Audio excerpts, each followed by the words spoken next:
Magnus Carlsen memimpin sendirian GCT Kroasia. Hari ini dari 9 babak blitz, dia berhasil menambah 7 poin. Tempat kedua diisi Wesley So, tertinggal 1,5 angka. Disusul Jordan Van Foreest di tempat ketiga, tertinggal 2 angka. Dari 7 kemenangan Magnus hari ini, salah satunya adalah atas Mamediarov yang berlangsung 32 langkah berkat pion bebas. Magnus sebagai putih mengembangkan kuda D5, G3, G6. Keduanya Fianchetto. Dan setelah D4, kuda raja berkembang, keduanya Rocade. Magnus mendorong C4, C6, kuda C3. Pion makan, pion E4. Magnus mendominasi center. Mamediarov mendorong pion B, mencoba untuk mempertahankan keunggulan pion. Magnus menggerakkan menteri ke E2 dan gajah E6. Selanjutnya A3, gajah B7, pion E5, kuda D5, dan Magnus mendorong E6, gajah C8, lalu kuda G5. Dan Mamediarov melakukan kesalahan dengan pion F6, memberi waktu bagi Magnus menaruh kuda di baris ke-7, serangan pada menteri. Mamediarov mengambil kuda, juga menyerang menteri, dan setelah pion makan kuda, menteri digeser. Lalu A4. Di sini Mamediarov melakukan kesalahan berikut, gajah makan pion. Dan Magnus melepas kombinasi yang membuat dia memiliki pion bebas.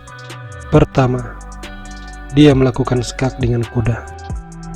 Sesudah gajah makan, menteri makan gajah skak. Raja harus bergerak, kemudian gajah ditukar skak.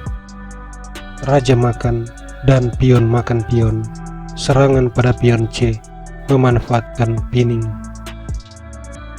Jadi Mamediarov mendorong pion A, tapi pion makan pion. Magnus punya pion bebas. Di langkah 21, Mamediarov menggerakkan benteng.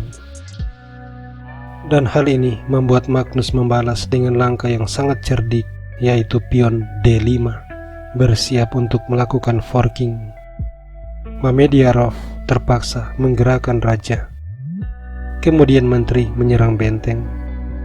Dan setelah benteng menyingkir, benteng makan pion. Mamediarov kemudian melakukan shadowing pada benteng, tapi Magnus membiarkan. Dia menaruh menteri di petak F4, mengizinkan Mamediarov melepas taktik discovery. Pion makan benteng dan menteri makan benteng. Kemudian benteng B1, serangan pada kuda. Setelah kuda bergerak, benteng di baris ke-7, serangan pada pion. Mamediarov coba mempertahankan pion, tapi datang lagi tambahan serangan dari menteri, memaksa Mamediarov menambah perlindungan pion dengan benteng. Tapi Magnus menaruh menteri di petak E6, bersiap untuk menyerang benteng dengan dukungan dari gajah. Di titik ini Mamediarov terpaksa harus mengadu menteri, dan setelah gajah D5, menteri harus ditukar. Gajah makan otomatis menyerang benteng. Sesudah benteng diselamatkan, Magnus mengambil pion skak. Raja menyingkir, kemudian menggerakkan pion bebas. Mamediarov menyerah karena untuk mencegah promosi, kuda harus diserahkan. Benteng makan, dan Magnus unggul 1 perwira.